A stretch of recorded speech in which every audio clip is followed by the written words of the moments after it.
Good afternoon, Parle. It's lovely to see you, part of our Gujarati Influences project. The date today is 5th of July 2020. I want to start with your childhood. I want to understand your background. Where were you born? And just tell us a bit about your childhood. So I was born in northwest London, of course, the Gujarati capital of London. I was born in Harrow, Northwick Park, um, but we lived in South London, so South London is home in that sense. And I've had a bit of an unconventional upbringing compared to most people in this country because we lived here in South London, but we moved away to Australia as well. So I think I must have been about 7 years old when I moved away to Australia from here, South London. And then I spent 6 years growing up there. And then we moved back here to the UK, back to South London. Um, yeah, that's probably like my story in terms of geography.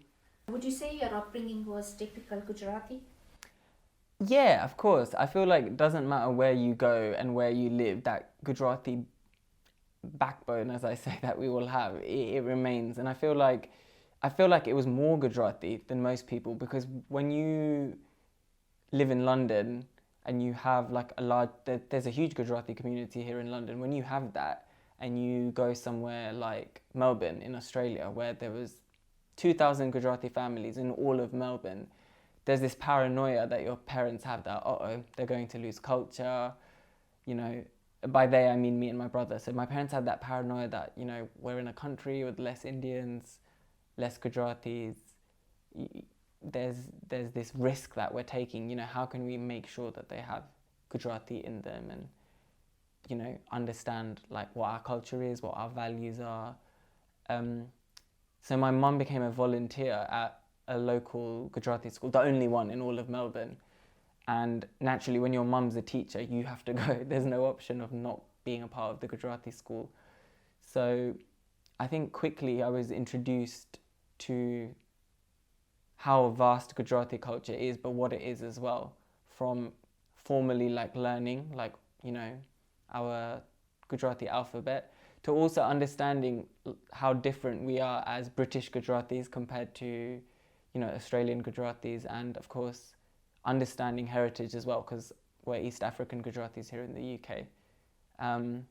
But the irony of it all being that being born in northwest London, like it remains a part of you. It's a stamp that's in your identity because naturally you can go anywhere in the world, and if you're Gujarati and you mention London, then Wembley or Harrow and Leicester quickly become a part of that conversation. So yeah, it was interesting to see, and it was very it was like, so all of this was served to me very young. So I was about 7 or 8. So most 7-year-olds don't need to sort of grasp culture and like even just look at it like this. But obviously, my parents had that special circumstance that me and my brother aren't surrounded by that many Indians or Gujaratis or Hindus.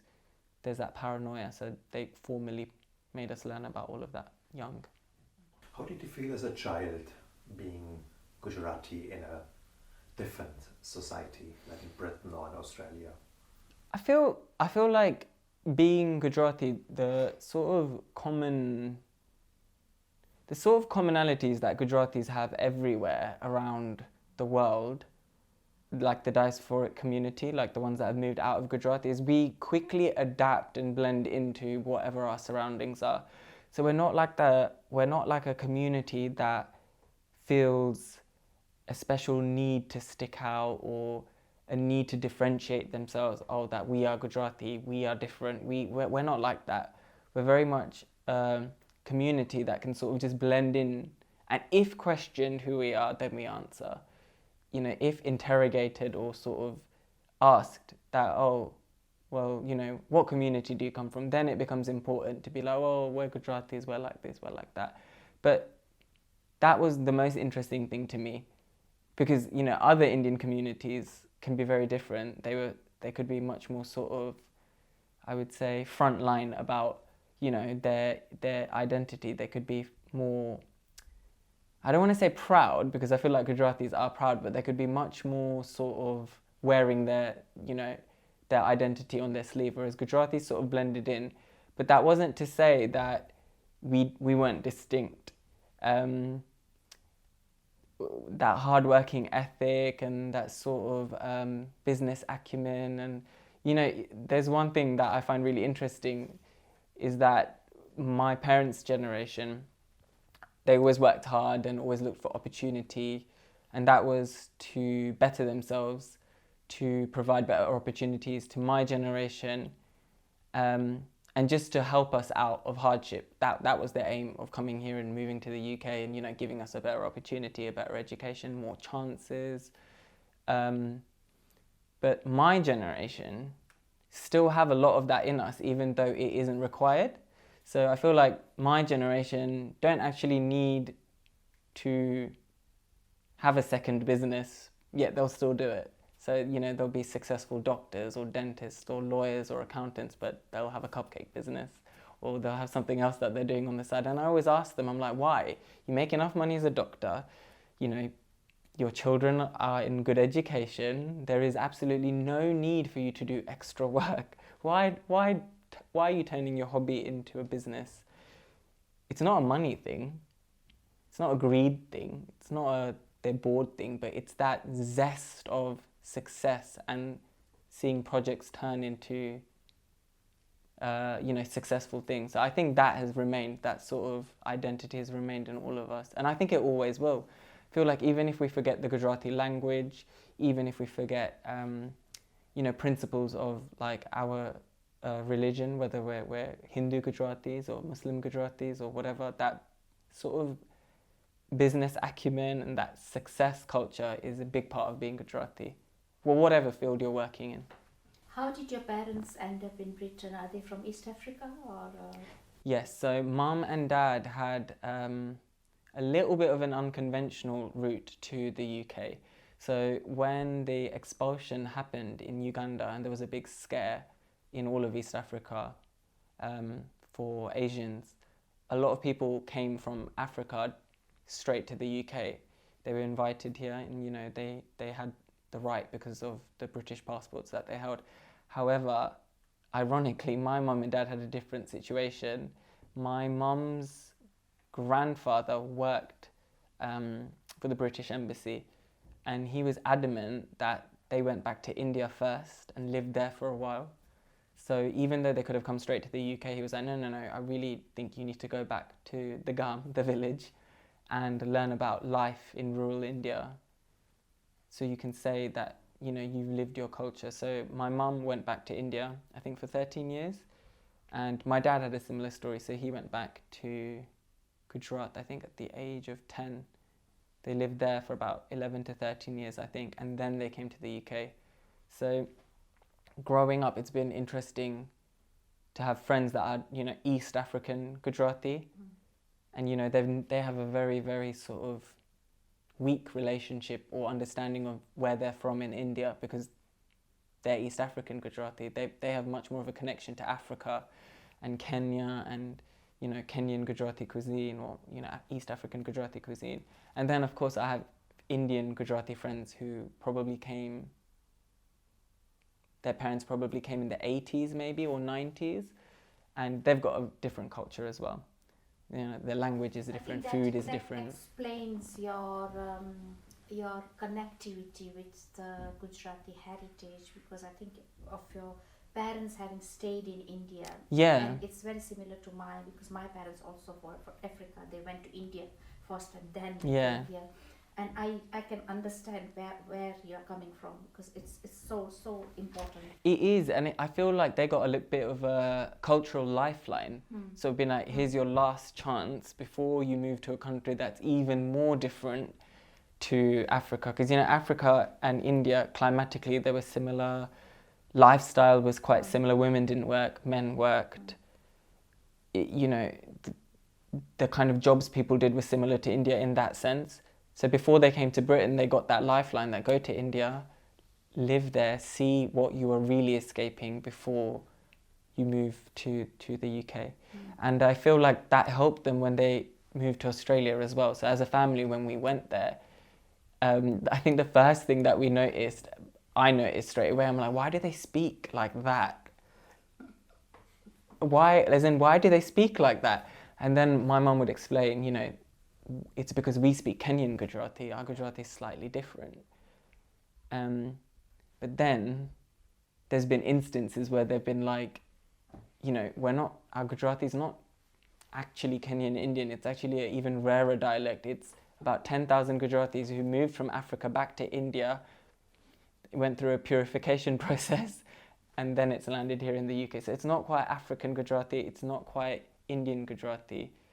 It is this unique Gujarati that sort of only exists, I would say, here in the UK, and from my understanding, in certain pockets in America, in like California, Chicago, where there's that half and half community that, yep, they're African, but they moved back to India, and then they moved wherever they're going next, yeah. And it's helped me as an artist, because when it comes to language, if I get a script that says, we want you to be a British Gujarati auntie, then I can literally say that, do you mean with that Kenyan twang? Or do you mean with the Indian Gujarati twang? Yeah, so it's a lot of fun having that sort of inbuilt in me from mum and dad. So your progression into the arts industry, there must have been certain early influences, like you might have been taking part in community productions. How did 100%. that interest come up? You see, when you're young, you don't realise you have interest in certain things. You are just the way you are, isn't it? So sometimes someone needs to push you into something. Not all kids will say that I want to be this when I grow up or that when I grow up. But I naturally always had an inclination to entertain people, whether it was through public speaking, whether it was through theatre, dance, music making, anything. I just liked people pleasing and entertaining, and that's something that my parents saw naturally in me. Now, whether they had different plans for me, in the Gujarati school that I was learning at, the teachers quickly realised as well that, my gosh, this 7-year-old boy has this sort of natural ability that if we push, and we can really have fun with it. And I could speak Gujarati really well. Obviously, kids in Australia didn't have that same surrounded by their grandparents. Their grandparents might still be in India or that sort of thing. Whereas I grew up with my bandada, my grandparents here as well. So I had this strong Gujarati speaking ability, and pair that with, someone who says that, okay, we need someone to do a comical role, or we need someone to do a little community natak, theatre production for Diwali or a festival. It worked well for me because I like to do it, and I had that little opportunities. But those opportunities, those early sort of, kind of like when you're still young, that is what gives you the best training, because you understand the essence of how to entertain well. And I suppose that's how I got into all of this from quite a young age, 7 or 8. Let's jump a little bit to your YouTube journey, Mm-hmm. your YouTube channel, Yeah. Planet Parle. Where did this word planet come from? And So I was at university, so I somehow convinced my parents that I want to study broadcast media.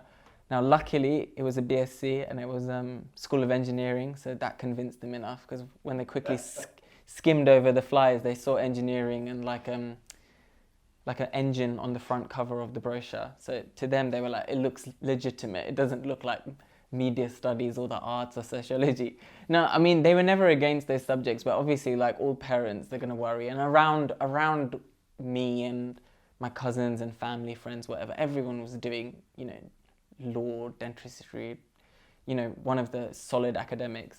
So for me to convince them, I had to do something similar. And it worked out really well for me because I learned a lot on that course about how to produce content technically. But the name Planet Parle came about because I wanted to, at university, 2009, 2010 is when the digital revolution began to happen. Faster internet, we were watching videos on our phone, YouTube was picking up, Facebook was picking up, social media revolution was happening, and you were seeing more and more people making videos on the internet. But I quickly realized that there was a lot of videos about growing up Indian or growing up Pakistani or growing up Asian or growing up brown, but the nuances of being Gujarati were invisible. It just didn't exist. Being Hindu just didn't exist. The narratives were focusing more on North Indians, Punjabis, Muslim communities, even South Indian communities as well. So there was this big hole, and it really sort of confused me because my understanding was that Gujaratis are everywhere in the world. So why has someone not made a channel? So again, it comes back to that typical Gujarati business acumen, not only business acumen, but success acumen that, hold on a minute, we should be doing something in this space as well. We should be creating content on the internet as well. So I must have been speaking to my mum about all of this. And in typical Gujarati spirit, she was just like, well, what are you doing about it? If you're not doing anything about it, then you can't really complain. So I said, fine, then I'm going to do my own channel then. And then the name Planet Parle came about because there was this big trend on the internet where the artists would use their first name and put world in. So they would be like, you know, Parle's World or so-and-so's world. So, you know, if there was a creator called Raju, it would be Raju's world, that sort of thing. And I never understood. I'm like, I don't like this world idea. I want to do something different. So I thought, why not a planet? So it's sort of like a landing spot where people can come in, enjoy, escape, connect with comedy, culture, arts, entertainment, current affairs, taboo topics. And then when they've had enough, they can get back on their spaceship and continue. So that's where the name Planet Parle came from. A lot of your videos reflect life of Gujaratis in Britain. Mm-hmm. Have you ever been accused by people that you make fun of Gujaratis? Yeah, I have, but I don't feel like it's been that much of an issue. It may be 1 in 1,000 people might feel sad or offended. Maybe, like, I feel like this is another great factor of Gujaratis. If you tell a Gujarati person this is what you're like, in true Gujarati spirit, they'll turn around and be like, ha, ameva cheer. Like, yes, that's exactly what we're like. We're not a community that gets offended and things like that. But of course, some people, you know, naturally, comedy is very subjective, and, you know, these are very outrageously ridiculous sketches on the internet. So you take this video and you play it to someone who's disconnected from this sort of content, they're gonna find it offensive. But what's been really interesting is people in the beginning get offended. 3-4 years down the line, they've switched and be like, no, we understand that you're doing a tremendously positive thing about, you know, encouraging the younger generation to take interest in Gujarati culture. And for every hour that you've given to comedy, you've given 4 for music or dance. So they can clearly see what my grand plan is or how I want to contribute. So most of the times there's no problem. But obviously there's always 1 or 2 people. But I think I've realized that the beauty of your videos is that you have engaged not only the youngsters but also the older generation. Yeah. The masses as well. They quite like it, even though you're making fun of them and everything. And do you ever talk to your parents before an episode, or when you come up with stories? Now all the time. Yeah. In the beginning, it was really my thing, but now I have to consult them all the time because there'll be certain words I don't know how to say, or, you know, I will want some sort of authenticity or just some sort of opinion. And I feel like my mum and dad are both fantastic at this, and it comes from what they did. My mum used to take part in theatre shows in Gujarat all the time, just in school, and she was a folk dancer herself as well in Gujarat as well. And my dad was that uncle who filmed everything, all the weddings, all the community events. So I had that natural sort of connection from them. So I will ask them a lot of the times, what about this, what about that? And yeah, they give me a lot of ideas. And I think it's a good point that you've made, that a lot of aunties or that older generation watch the videos as well. Because when I wrote the characters, I always said to myself that I don't want it to be a character that people watch, laugh at, and then dislike. I want them to be characters that people love for their ridiculousness. So whatever the character's like, in the end, you love them for who they are. And it's almost a bit of a power play my character of Kokila Ben that I do, over the years, they've become their own entity that people love, that people respect. And I get a lot of messages from people saying I'm exactly like her and I'm proud to be like that. And I'm like, well, that was the aim. There was never a sort of, we behave like this, we should be embarrassed. It's sort of like, we behave like this, let's reflect on who we are, let's laugh, let's move on, let's celebrate. So it was like that. So yeah. So how did Kokila come about? Kokila Ben was written in a coffee shop. I must have gone into central London and I made 1 or 2 videos and I must have just ad-libbed on the spot, just like a sketch type thing. And I used the name Kokila. And then the comments quickly went crazy. I mean, this was really, really early, no Gujarati content on the internet. Like there was nothing. It was maybe 1 or 2 silly little clips, but there was nothing. So people were going crazy. They're like, oh my God, he used that name. It's like the most, typical auntie name ever. Everyone knows the Kokila Ben, everyone knows the Kokila Masi. And I'm like, I need to make this the name of the flagship mother character.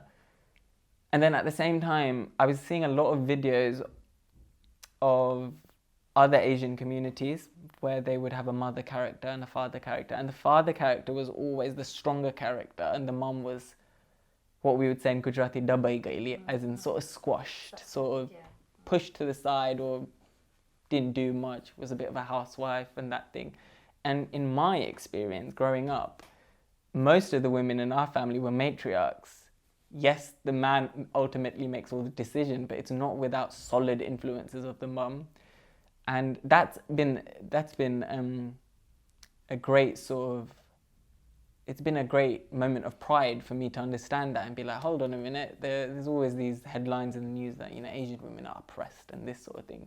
So I was like, I'm not going to do that to this character. I'm going to do it the other way around. I'm going to make her strong, bold, outrageous, outspoken, and then have this funny, soft side that you see every now and then in the videos as well. So yeah, that's how Kokila Ben was born, in a coffee shop. I wrote this. I sort of brainstormed and sketched out, what she would look like.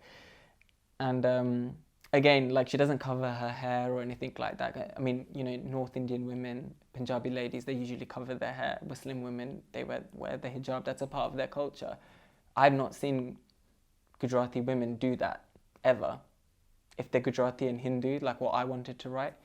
So I was very adamant to make sure that she might wear a dupatta around the house but not cover her head, just to really differentiate that yes, we are similar but we are different as well. So that's how that character was born. Yeah. Also the gossipy storylines of when Kokila Ben is talking to somebody on the phone, and it's quite hilarious, I have to say.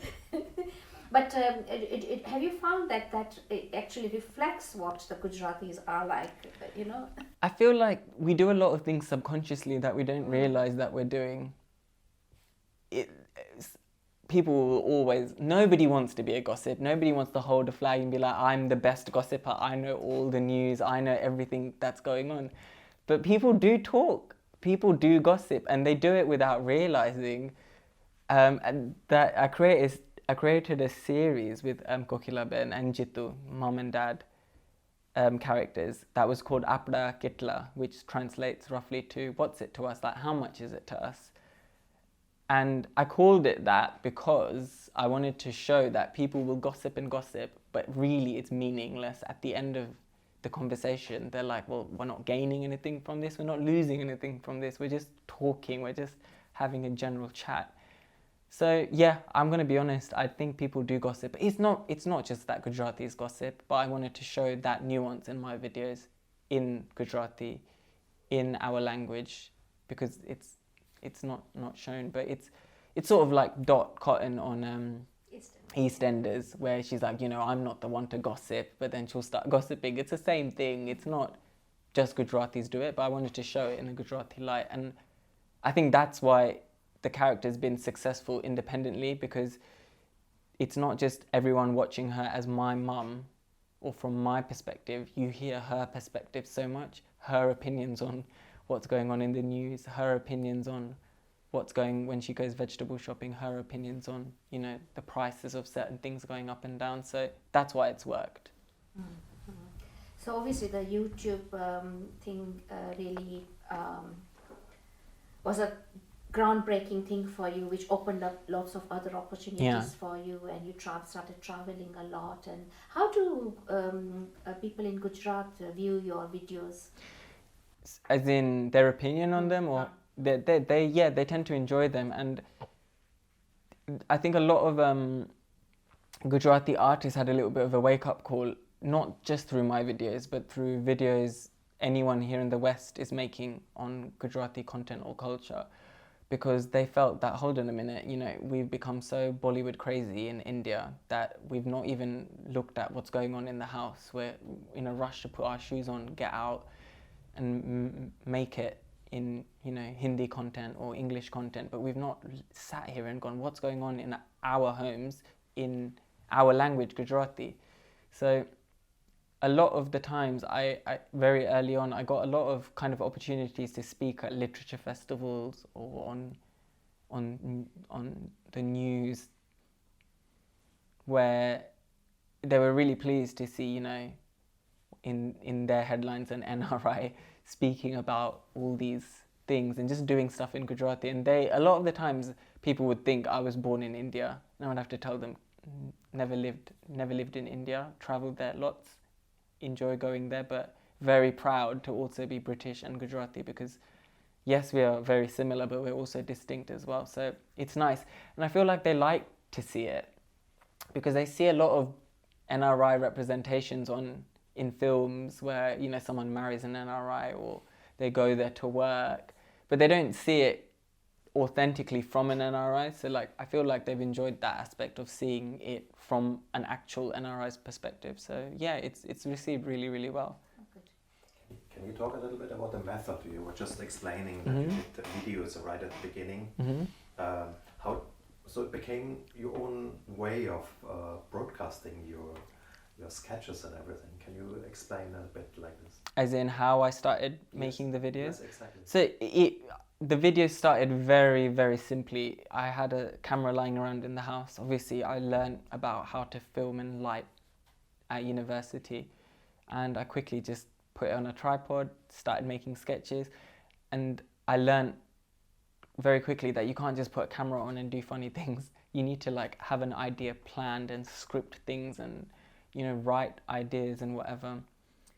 So first things first was that I had to realize, when do I get creative? So that was at night time. So I would always have to keep like a notepad or a book or something, like pen and paper nearby, especially bedtime.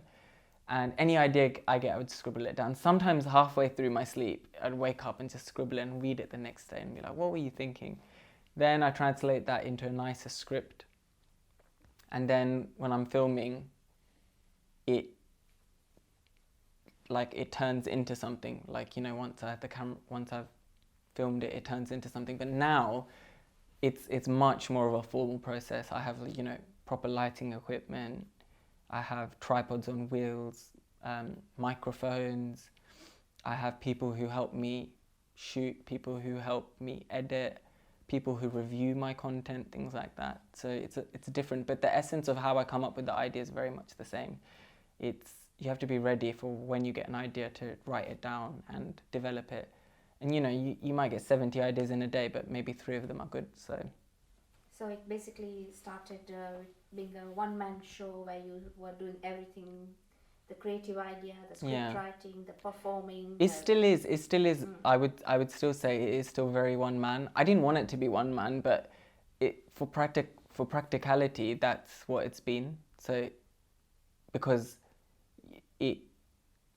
it's just easier to access people, and a lot of the times I have worked with other people, and you know, there's certain projects that I do with Planet Parle that only work when I do it with other people. There's certain live sketches. I toured a small live sketch last year for wedding events and private events, and it was me and 3 other artists. So I could never do something like that just by myself. So their teamwork is important, and it wasn't just written by me. The sketch was penned by me, but then the jokes and characters were developed by the other artists that were taking part. But with Planet Parle, people really enjoyed that element, that he's the girl, he's the auntie, he's the uncle, he's the youngster, he's Parle. Oh my God, now he's on the screen all at once. how is there 7 of them eating dinner around a table? How is he changing his voice? So that became a part of the novelty. It's almost like the glue when you're doing any piece of art, because you have costume, you have dialogue, you have the characters, the setting. But to tie all of that together, when you have one person doing it, it becomes a novelty. And that's not something that I've made up. I've grown up watching, you know, Eddie Murphy doing it in films and gone, wow, like what a legend. How is he doing so many characters? And I'd be like, you know, there's a black gentleman doing an amazing job doing comedy on, you know, his community. Why isn't there an Indian man doing the same? So I suppose not all of my influences have been just Indian, like it ranges, but I've translated them into being, you know, British, Gujarati and Indian. So from YouTube, as I said to you, lots of opportunities opened up for you, and you ended up with BBC Radio Network as a presenter. Tell us a bit about that experience. So, growing up, I listened to a lot of radio as it is. I listened to a lot of BBC Radio as it is, and you know, they have phone-in shows and things like that. And I would regularly call in and things like that. So I was always aware of the network, and I looked up to a lot of the presenters. But radio is never sort of a world that I felt I could work in, purely because of it being very, very different to like video or theatre or television. It's very different as a medium. But I quickly got picked up, in fact. The first time the Asian Network picked me up was on a news story. They picked me up as a bit of you know, there's this person doing comedy videos in the Gujarati community that are very controversial. Not all Gujaratis are happy. So it was a negative story, and they called me in, and, you know, they said that, you know, there are some people that are very cross because you're making these videos, or what are your thoughts? And I said, well, you can buy a bunch of grapes and 3 of them will be black. If the rest, you know, as in they'll be rotten.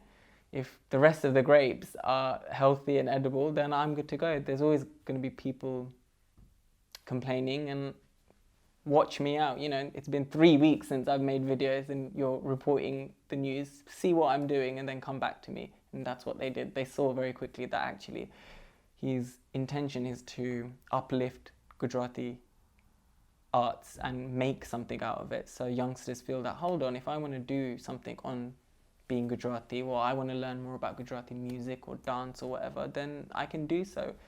Not privately or in small niche groups, but out in the mainstream. And as with all radio stations, they have a big change up of presenters, and I was really lucky actually. I got an opportunity to just co-present with Alpa Pandya, who was the Gujarati presenter. And she had other plans as well. She'd been at the BBC for a long time, I think almost 8 or 9 years. So she was sort of looking, and you know, they would always ask, and it's that sort of industry, you don't know how to enter it, like you get lucky sort of thing. And they would always ask, would you present radio? And before I even asked that, I used to always say that I would love to work in radio, not as a presenter, but maybe as a producer or someone that does the editing, because I like all of that as well. They were like, no, we think you'd always make a good presenter, not a producer. So they did a big revamp of the language shows, and they said that we want to remove the Gujarati show and we want to put a new show in. It won't be a permanent slot, but it'll be a great opportunity for you to, you know, work in the world of radio and sort of contribute to the BBC as a presenter, and we think you do a fantastic job. Now my worry was I've never presented a day of radio in my life, no community radio, nothing, zilch. So there's a lot of presenters who have worked their socks off in, you know, hospital radio, university radio, community radio, have learnt the art because it is an art form.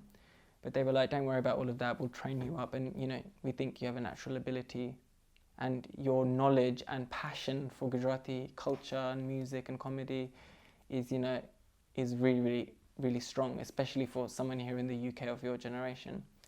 So yeah, I went into the studio and started presenting radio. It was incredible to just jump from YouTube to radio, and learn about the difference of how different YouTube is and how different it is producing a radio show for national radio at the BBC. And you met a lot of high-profile artists Mm. and all that, Yeah. so that must have been quite Yeah.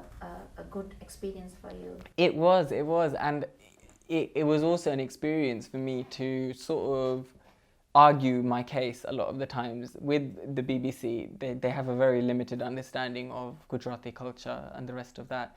So a lot of the times I would be writing to my editor saying that, you know, you need to let me interview this person because you don't know who he is, but he's in the UK, he's doing a show, he is very important to the community. And they would trust me because they knew, you know, that I would always be sort of very center grounded in my approach, and I would support artists of all different backdrops. So I would have an artist come into the BBC studio who can't speak English, and I would have to present a whole interview in Gujarati, which was a huge learning curve because radio Gujarati is very different to how you speak in the videos and things like that. And it was good because it was a wake-up call for me as well, in the sense that if I wanted to formally get into this, that I should learn about dialect and delivery and the rest of that in Gujarati. And I think that's where I really put my foot on the pedal when I was working in radio. So yeah, it was really good. So let's talk a bit about your music production and your dance activities. You got this Ras Rebellion group together. Yeah. Why did you call it Ras Rebellion? So I founded this with Parle Upadhyay. So she's a good friend of mine, and me and her both came up with the concept of Ras Rebellion. I feel like growing up at university, we would go to a Garba event during Garba season.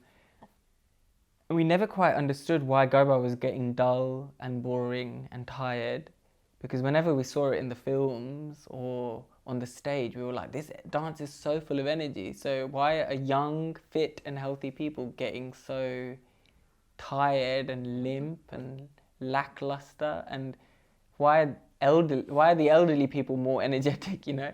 Like, what is it? Is it that you don't connect with the music? What is it? The music's lively. Anyone can walk into that room and hear the beat of that dhol drum, and you know, it's a folk dance. Folk music's very lively. So I'm like, something's missing here. There's something isn't working out. Either people think they're not allowed to be lively with it. Either people think that, you know, because it's a religious affair that you should behave, and there's all of these elements. So we were going to call it Ras Revolution. But then me and Parle both felt that, hold on a minute, there's been lots of revolutions. What we need right now is a bit of a rebellion, that we're going to do a dance production company, like organization, community, and we're not going to ever say that we do Bollywood and Garba, or we're a dance group and we do all of these dances and then we do a little bit of Garba as well, a little bit of, you know, like the tick box performance once a year. We're going to do purely just Gujarati folk dance. We're going to rebel against other dance forms. It's going to be purely Gujarati, and that's it. We got to work. We started reading books, started connecting with choreographers, asking elders about, you know, what is this? What are these dance forms? I was really lucky because I had mum who's done every single Gujarati folk dance you can name, from, you know, tribal dances to semi-classical folk dance, to pure folk, to, you know, male-only dances where the women dress up as men. So she really, really, really pushed me, encouraged me, and gave me that sort of support that you need to learn about these folk dances, because it was so limited. And I felt like that's the first thing that hit myself in Parle, that even if someone did want to start, where are they going to learn? There was just no pure Garba learning opportunities here. There was always Garba fusion and Bollywood with a touch of Garba, and, you know, let's just start dancing with dandiya sticks and call it Garba. But no one was like, let's look at this and understand it as an independent sort of world of dances. So that's why we called it Ras Rebellion, because we didn't, not that we wanted to disrespect these other dance forms, but we wanted to also pay homage to Gujarati dance. And it's worked beautifully, because there's been a whole renaissance. Bollywood have started now using Gujarati melodies and dance techniques and the rest of that. And the production within Gujarat is just through the roof now, you know, really high quality. And when I've met these directors, they've really turned to us and said that, well, it's people like you who are inspiring us. And to us, that's the biggest honor, because we didn't even know what we were doing when we started, let alone, you know, let's start a dance group. But we really wanted to do it to remind, you know, the younger generation, to sort of be creative with Gujarati arts. And you also went back to your roots and traveled a lot in India, yes, in Gujarat yeah, particularly. Met people like Diwali Bill, yeah, all of that. Tell us about that experience. yeah, it was amazing. So I come from central Gujarat, Charotar, that's the region that I'm from in Gujarat. And I've always, before I even traveled around Gujarat, I always knew there was so many different, you know, styles of music, food, art, culture, language within Gujarat, but I'd never seen it. In fact, my mum and dad, they used to always joke. They used to be like, well, when we lived in Gujarat, the furthest that we went was to this point. We never like really had that privilege, opportunity to cross over to Saurashtra or Kutch or Surat or, you know, other areas. So it was really eye-opening for me just to see how vast Gujarati culture is. And it was so encouraging as well, because we came back here to the UK, and I was like, there's so much we can do. There's so many styles of music, and, you know, to meet someone as prolific as Diwali Patel and sit with her was mind-blowing as well. And also having my mum as a folk dancer in the house, to then, you know, have that moment of pride that, my God, I used to, you know, dance to this lady's songs, and you've just gone and met her and you've, you know, lived that experience. It was fantastic as well, because there's a true difficulty in collecting these folk and cultural, musical and heritage ideas. There's no one place you can go. There's no library or a book that you can read. It's not like with the classical arts, there's like a lot of books that you can read, a lot of training you can get from teachers. But with like anthropology and folk art and that sort of stuff, it's very, very kind of dotted around, and you really just have to speak to people and have conversations and travel and go to the village. So it was wonderful, yeah. So what was the reason that Ras Rebellion was so successful? You explained at the beginning nobody of the younger generation thought it was boring. I'll be honest with you, the reason why Ras Rebellion was successful, or is successful, is because we learned how to articulate and back up the significance of what folk dance is. My parents could do the same, my mum could do the same, but that's when you have a language barrier. Me being born in the UK, having English as what I would consider almost my first language after Gujarati, it gave me that privilege to really articulate in a way that connects to a younger generation, rather than having someone from the generation above saying that, you know, this is all important. They had someone that looks and sounds and talks like them telling them that, hold on a minute, we should collectively do something. So naturally, it's about how you serve the food on what sort of plate. So because we served it to my generation in that way, they all felt that, yeah, we need to do this. Now, that's not just Ras Rebellion, but that there's a global resurgence, whether it's Punjabi folk music or whether it's classical dance. More and more youngsters are like, no, we need to preserve this and look into this. And, you know, behind the glitz and glamour of like commercial industries like Bollywood and things like that, there is a deeper, more significant and more rich sort of world of arts. You said you presented it differently, but don't you think you also presented a different content? Yeah, 100%, yeah. Sorry, I didn't want to give the answer, but... No, we did. We were producing music in a very different way to how they produced it. And again, it comes down to knowledge. When I first started making Gujarati music, I had a lot of people going that, you know, this isn't traditional Gujarati music, you know, you're not traditional Gujarati music, that, you know, you've got all these electric instruments and all this and that and blah, blah, blah. So I said to them, I was like, give me an example of traditional Gujarati music. So they would come to me with a nice, beautiful track with some strings, with the harmonium, with the tabla. And I would always turn around and say to them, the tabla are a classical North Indian instrument. The harmonium is a French instrument. Strings is a Western classical instrument. What part of this music is traditional in your eyes? Traditionally, Garba was played on a dhol and a shehnai. Traditionally, there was none of these other instruments. So why do you call this traditional and what I'm doing not traditional? And then they quickly realized that it's going to be tough to mess with Parle and these lot because they've really done their reading and background knowledge. And we would be very sensitive in what we were presenting. So we would present a song. We released one song where we were using elements of trap music. So trap music is an American genre which has crazy bass lines and electronic sounds and things like that. But we presented a Gujarati song, and a lot of conservative, orthodox sort of people from the industry turned around and said, you've taken a traditional religious song and you've ruined it. And I'm like, okay, let's break this down. I understand that it can seem like, what have you done? You butchered this song, as they would see. But what part of this song is religious? Let's break down the lyrics. After breaking down the lyrics, there was zero religious significance in the song. I'm like, this is a folk song that you're using at a religious festival. A folk song has nothing to do with the religious festival. The song was written in the 70s by a composer. So we've just reinvented it. And if you listen to any Gujarati Garba album, 65 to 70% of the songs that they produce on the album are the same songs that they produce year in, year out, the classics. So we reinvented a classic. So I just said that what I'm doing is building a bridge with my generation and my heritage to encourage them to understand this as well. And then once they saw that I was producing more traditional music as well, they sort of understood.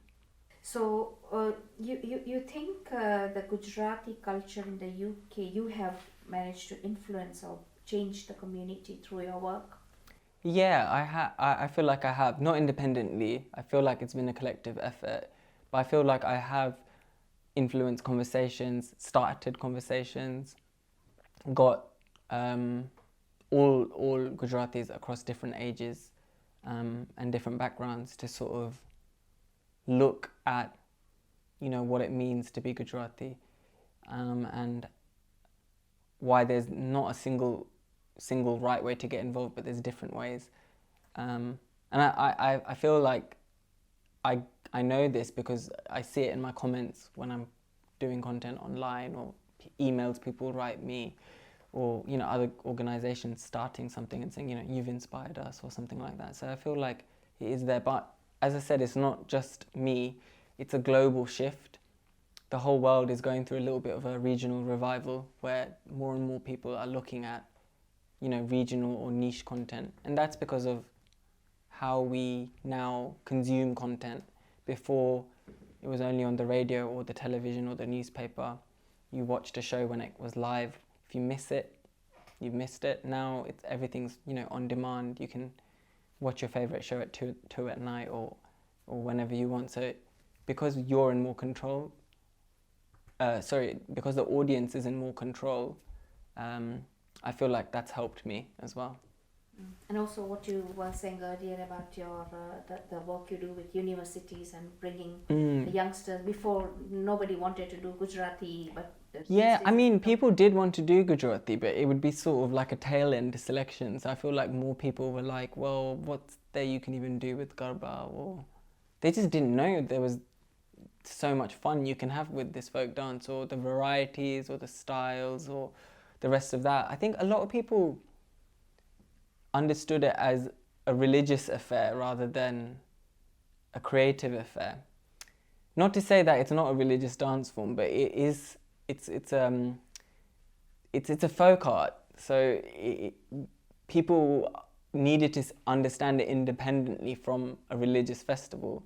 It's a folk dance that we appropriate during a religious festival, but then we appropriate it during weddings. We appropriate it during any happy sort of time in our life. That being Garba specifically. So I think because we presented it in this new sort of, youth-centric way, more and more people were inclined to learn more and have fun with it. And then obviously, as the world was presenting more examples, it was more visible. I think that's been one of the biggest challenges, just bringing it out and showing people that, look, there is all of this to learn. And then that's built momentum over the years, yeah. So we're getting lots more youngsters taking interest, wanting to learn compared to before, which is great. Talk a bit about Navratri, because I think that's where I first saw you many, many years ago. You were a little boy dancing away. And generally I feel that Gujarati youngsters associate with Gujarat more during Navratri, and then after Navratri is finished, it all goes. Yeah, we say that the suitcase comes up, out, take it all out, the culture, and then when Navratri is gone, put it all back and put it away. Yeah. Do you feel the same? Yeah, to a good extent, I do. I feel like that's what we've been taught, isn't it? When else are you going to sing and dance about being Gujarati? If you ask anyone in the generation above your generation, you wouldn't. There is nothing else, is there? And I think that's what sort of led us to put on events outside of Navratri to celebrate Garba, or to celebrate folk dances, or to showcase folk dances and things like that. And all of a sudden, people were seeing, on our social media, us just having fun and in our costumes or rehearsing. And in the beginning, a lot of people would comment, but it's not Navratri, like, why are you doing all this now? And 5 years down the line, no one says that anymore, because they understand that there isn't a bracket in the year where you celebrate your culture and then you put it away. It doesn't work that way. And through our efforts of, translating Gujarati songs, or sort of sharing them, or creating groups and communities on social media and things like that, people are realizing that there's a lot of great Gujarati music that is thematically not associated with Navratri. So all of a sudden people feel that if this has got nothing to do with Navratri, why does it matter when I listen to this or enjoy it or consume it? So yeah, there's been this shift. It's still happening. It's still going to take a lot of work. But it's good to see that it's not just me who is pushing this idea, even in the films and things like that. People are they'll have a Garba song, but it won't be a Navratri event that the Garba song is in. So everyone's like, oh, why is it Garba now? But it's not Garba season, right? So this whole idea of Gujarati season or Garba season is something that has been a problem. It's still a problem, but it's fading. More and more people are understanding that it's not a seasonal thing, so yeah. That's true. I think both of us were talking about your very impressive documentary, which we saw recently on BBC, about caste system, and I think it was quite an eye-opener. And with our project being about the roots and changes, how did this come about, this whole documentary? So I think it's a given to Indians that we associate ourselves with a community, right? Caste is so complex. It's about the heritage, it's about the family you're from, it's about the profession you're in, it's about class. It's very, very vast. It's about your lineage and the rest of that. But it's presented itself as a problem in Indian and Hindi society as well. By no means is it a problem presented by the religion. There's been hundreds of scholars and saints and wise men and women from the Hindu religion that have clearly said that our religion doesn't teach our people to section society according to I'm higher than you and you're lower than me. But it still happens even now in India. So I think there comes a time where you kind of look at the community here in the UK, as we are Indians, to see, do these things still present a problem here? Is it a problem here? And if it is, what are we doing to change it? So for me, it was very eye-opening as well, because I might have had bits and pieces of discrimination, but not in the way that I had discovered that other people were having. And at the same time, caste has actually allowed so many people to hold on to their heritage, their ancestry, you know, their history as well. Many communities here still do what their, you know, ancestors did in India. And that's why we, you know, explored this, to see that, is it still a problem? And if it is, how is it a problem? And if it's not a problem, then what are the positives of this thing? And I think at the end of all of this, what you understand very quickly, it's not caste that's a problem, it's casteism that's a problem. Now, that's not my own knowledge, that's something that Swami Chinmayananda, a very, very well-known Hindu sort of spiritual leader, said. And that's exactly it. It's when it becomes hierarchical, it possesses a problem to society. But really, it can be quite a beautiful thing, because there's countless Hindus in this country that, you know, like one of the examples in the film, Ekta, she comes from the Suthar community, the carpenter community. Today, she works as an interior decorator, and she still has the tools that her grandfather gave to her, and it's a big part of her identity and, you know, her sort of livelihood, the ceremonies that she takes part in as well. So it's important to Hindus, but I don't think we have a jumbo caste related issue in this country. There are elements of discrimination that I came across, but I think in generally, like I said in the film, that we're in a bit of a hangover where there is elements of discrimination happening in society here in the UK, but overall, most Hindus just see their caste as a thing of the past, sort of like, well, it's our heritage. And whilst you can't escape the caste you were from, because, you know, that's what you were born into, your lineage, profession-wise, I think we're all doing all sorts of different things. And as there is a big interest in the Hindu religion amongst youngsters, they're realizing that the Hindu religion isn't actually linked to any sort of caste discrimination, but this is a man-made power system or an abuse of, you know, a verse from a scripture.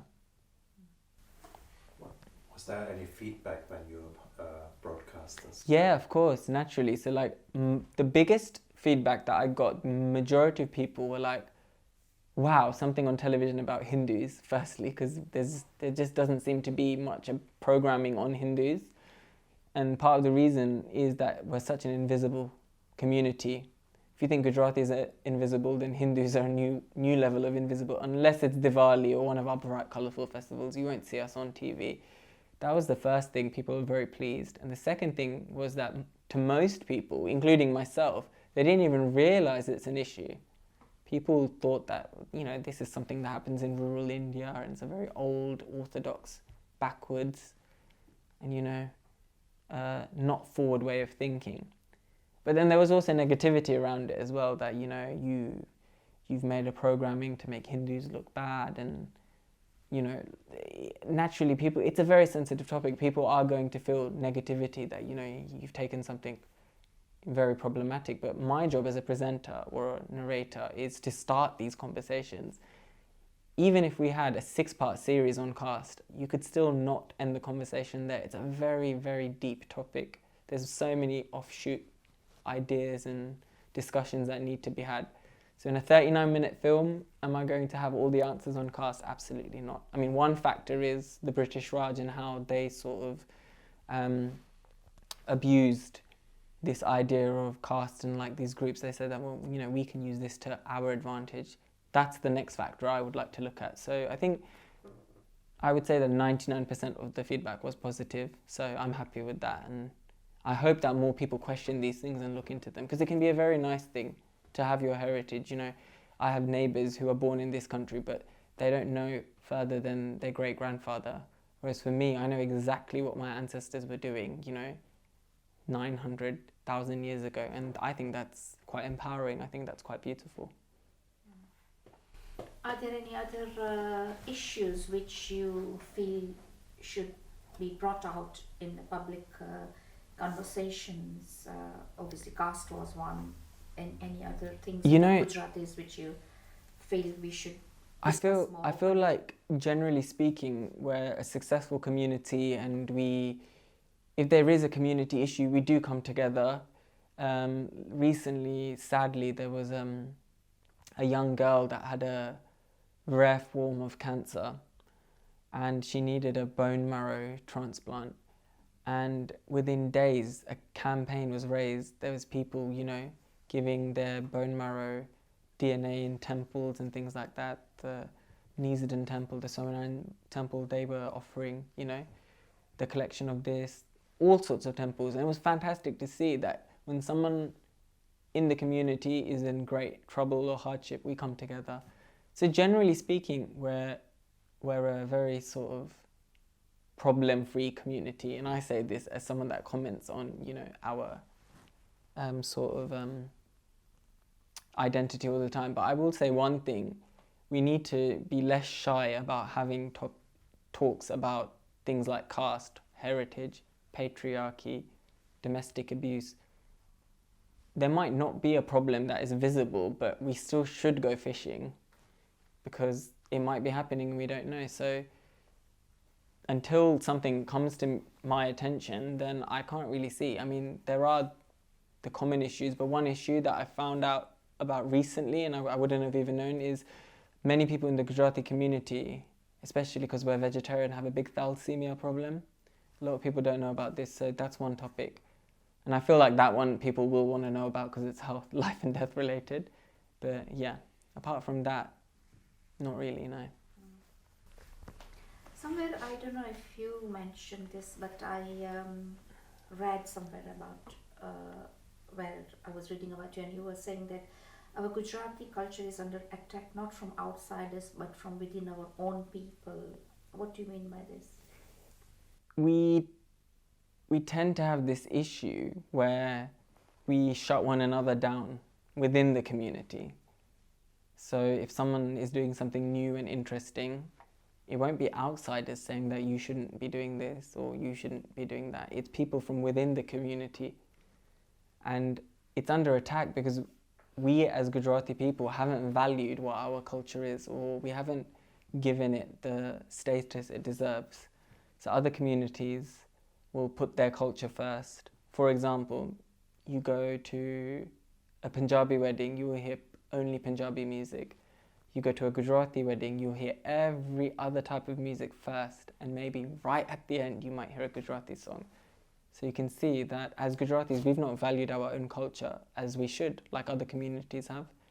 It is changing though, because people are, reflecting and realizing. More people are sort of saying what I'm saying, and I'm not the first to say this, but I'm probably someone who's done it in a way that is reaching more people.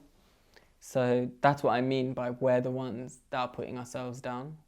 So a lot of people in the beginning expected me to just do comedy, and I said, well, that would be a disservice because yes, we're a funny bunch of people, but we're also a brilliant bunch of people. Our music is rich, our arts are rich, we are successful, we blend in, we've got a lot to offer. So if we're laughing at ourselves with one hand, we should be celebrating ourselves with the other hand.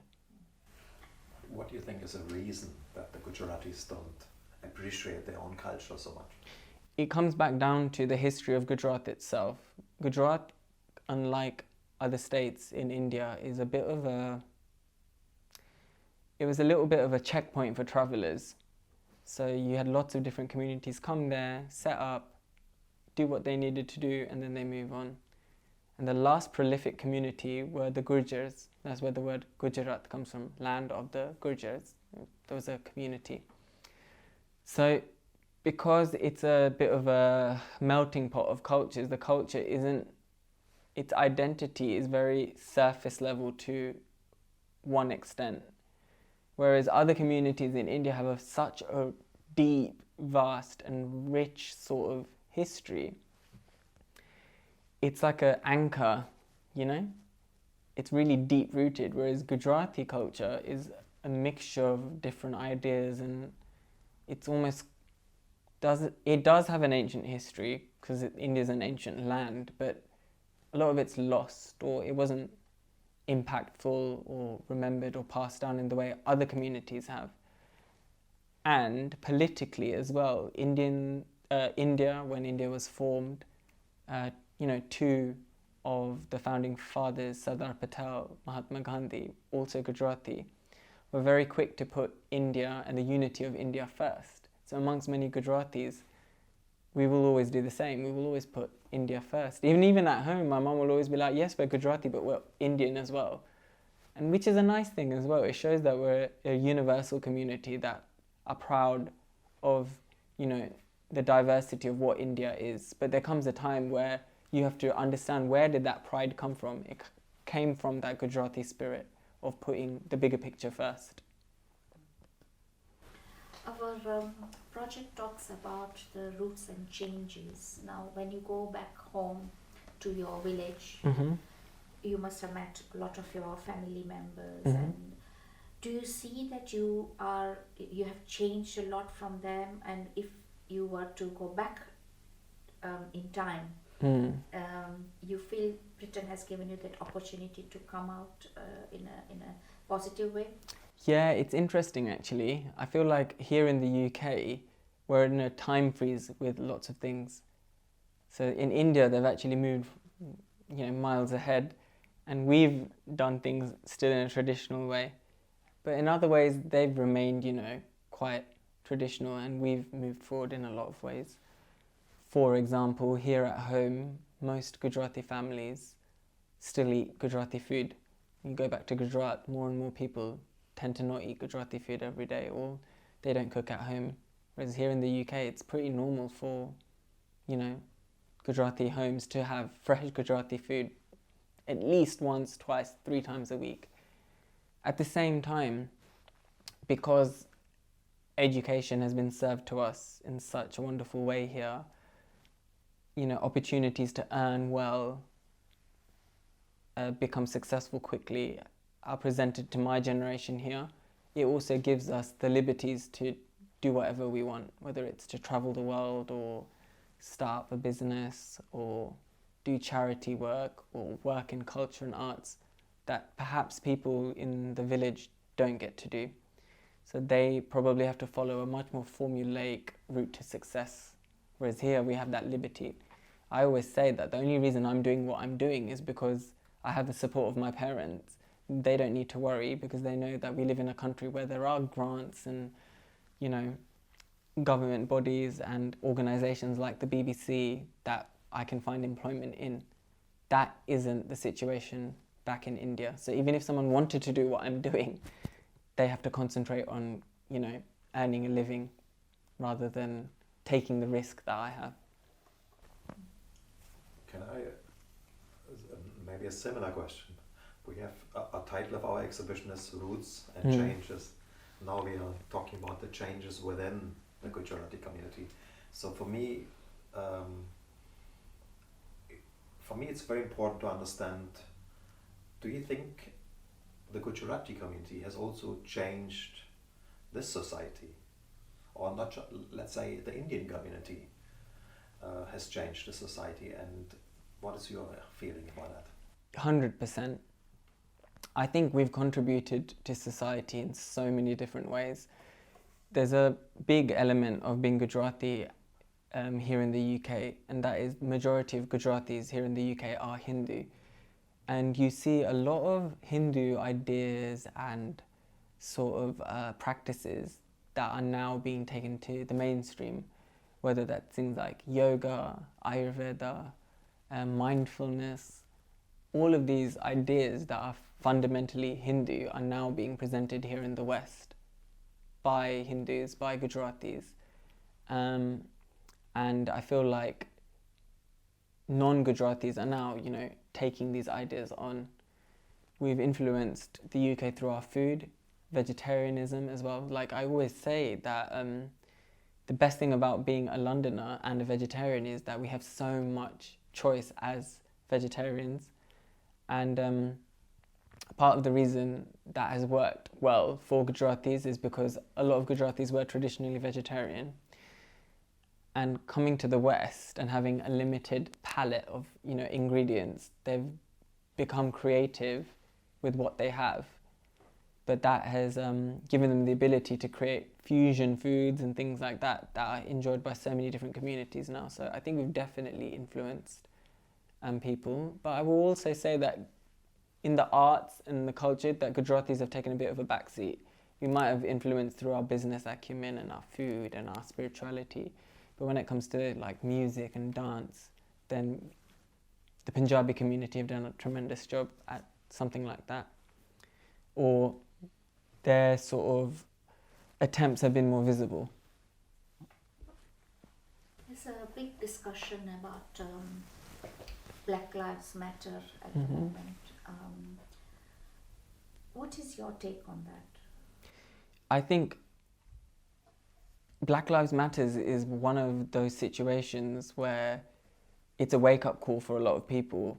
The whole idea of Black Lives Matter is not a new fight. It's not like this is just something that's happening now. It's much more of a sort of alarm bell that's ringing even louder. And I feel like it's ringing even louder because we've been globally in this pandemic. A lot of us have been at home. We have more time to reflect. And then when news of things like, innocent black people being murdered by the police are surfacing, we have more time to learn about the histories. So there's a lot of misunderstanding with what Black Lives Matter is. A lot of people think that, well, all lives matter, but that's exactly what Black Lives Matter means. They've had to create a campaign because they have not been considered in the bubble of All Lives Matter. So naturally they're going to have to, create a campaign called Black Lives Matters because they've not been, facilitated under All Lives Matter. So I'm very much for that. And when we look at racism around the world, in the UK, in the US, we have to understand that it presents itself as a problem in different ways for different communities. Yes, we are South Asian. Yes, we might have faced racism. Yes, my parents faced racism in terrible, terrible ways. But the systemic way that black people have faced discrimination, racism, and lack of opportunity is far greater than what, we have faced here in the UK. For example, we were invited to live in this country as not working class communities, but as business communities, as middle class people. That's a big difference to how the Windrush people were brought here. So we need to understand these differences. We need to put things like our arrogance and pride aside and look at it hands-on and let them tell their story. I wouldn't want someone telling my story of being a Gujarati because they wouldn't possibly know what to say because they've not lived it. So if it's their story and their experience, then we shouldn't be turning around and saying that, but what about this and what about that? It's not their issue, it's a world issue, but it's for them to tell and for us to understand and take action on. So I think that's it with Black Lives Matter. I've been making videos about it, and the best news is that 99% again of people are realizing that, actually, if you do the reading, if you read into the discrepancies of American society about the slave trade, about colorism, about police brutality, then naturally it's going to result in something like Black Lives Matter. You've done a lot of things: acting, dance, music, radio presenting, YouTuber. What next? Good question. If I'm honest with you, my dream is to see a really good quality television comedy drama on British Gujaratis. I feel like, we're really, really lucky here in the UK. We have, public broadcasting services like the BBC or Semi, like Channel 4, and, you've got Netflix now, Amazon Prime, but we still haven't seen the representation of Gujaratis, a well-known community here in the UK, on television regularly. We will see Punjabis, we see lots and lots of Muslim comedians from the Midlands. Recently there was a show by 2 Bengali comedians, but we're still invisible. That presents 2 problems. One, my generation is what I like to refer to as the last generation, that if we don't do something now, then that's it. It's just going to go, no one's going to care. So it's high time that we present ourselves on television, because I feel like television is still a respected medium. And whilst my YouTube sketches have been supported and, you know, helped me build this amazing career, I feel like television is where I'd like to tell another story or work and give other actors the opportunity to work, you know, in these stories and write these stories. So yeah, that's the dream.